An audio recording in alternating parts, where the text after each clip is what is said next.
Welcome to my real weight loss journey. I'm Richard Greenland, and today we've got a bit of a timey-wimey weight loss tip. Bonus points to anyone who got that reference. Today's weight loss tip comes about because of a comment made. So shout out to Family History Queen for leaving a comment on a previous video. She mentioned a bunch of different things, but the main thing that I want to talk about today is the intermittent fasting and timing in general for eating stuff. So first off, intermittent fasting, for anyone that's not aware of what it is, it's pretty popular nowadays, but just a quick explanation. It's basically where you eat for a restricted amount of time and then you don't eat for most of the time. This can take a few different forms. For example, the most common one probably is what's called a 16-8 fasting, or intermittent fasting. Basically, you fast for 16 hours straight, and then you're allowed to eat for the next 8 hours.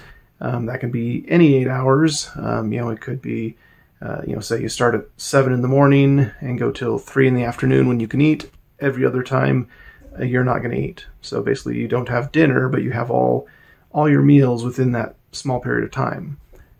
Some people do it the other way instead. Say they eat from, say 4 p.m. to midnight, and then they don't eat any other time during the day. So that's one of the most common times, and it doesn't have to be 16-8. It can be, say 14-10, so you have a little more time to eat, or it can be something like 24. So 20 hours of not eating, 4 hours of eating. Another option for intermittent fasting would be to have, say 2 days on, 1 day off. So say you eat Monday and Tuesday, you don't eat on Wednesday at all. And then you eat again Thursday, Friday, you don't eat on Saturday, etc. Something like that. Those are all options. And there's lots of different ways to kind of put it together. It's not a super strict thing. As far as figuring out how you want it to be, but you are supposed to be really strict about those hours once you have set it up how you like it. So intermittent fasting, does it work? It can. There have been some studies that show that certain types of intermittent fasting can help with metabolism, can help with the different insulin spikes and everything like that. There's blood sugar, different things like that in our bodies that can help to increase, burning of fat and things like that. The research isn't 100% settled yet. The studies that have been done have been rather small, so I wouldn't say that this is an absolute yes, it will help your metabolism, or yes, it will even out your insulin spikes or your blood sugar spikes or anything like that. This is something that's still ongoing research. That being said, the one thing that does seem to have a bit more evidence going for it than others, and it's still not settled, but it does seem to be a little bit stronger evidence, is what they call early time-restricted eating.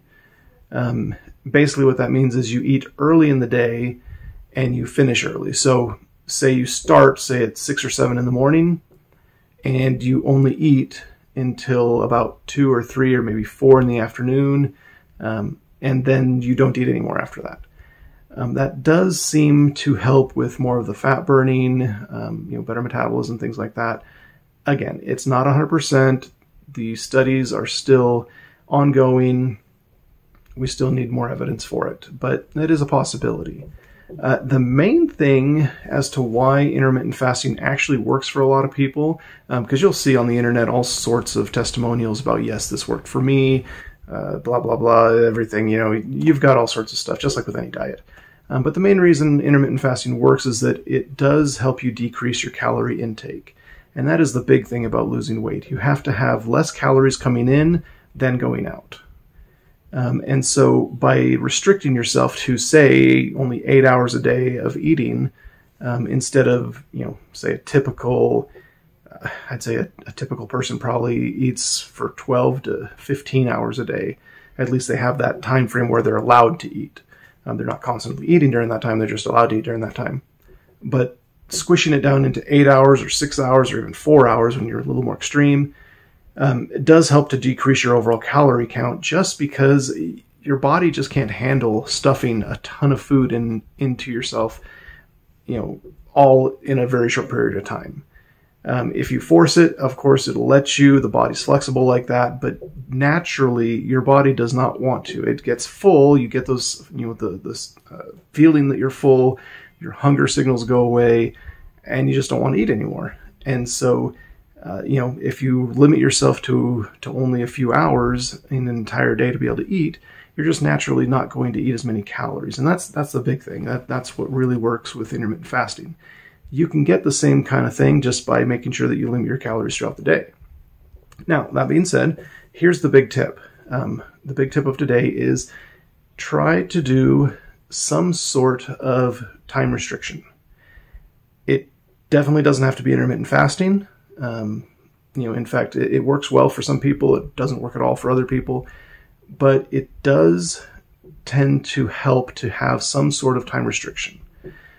Just because otherwise you're going to be going through the day, and every single time you want to eat something, whether it's because you're actually hungry, or maybe it's just an emotional thing, or you're bored, or anything else, is a social situation, you feel like you should eat even though you're not hungry.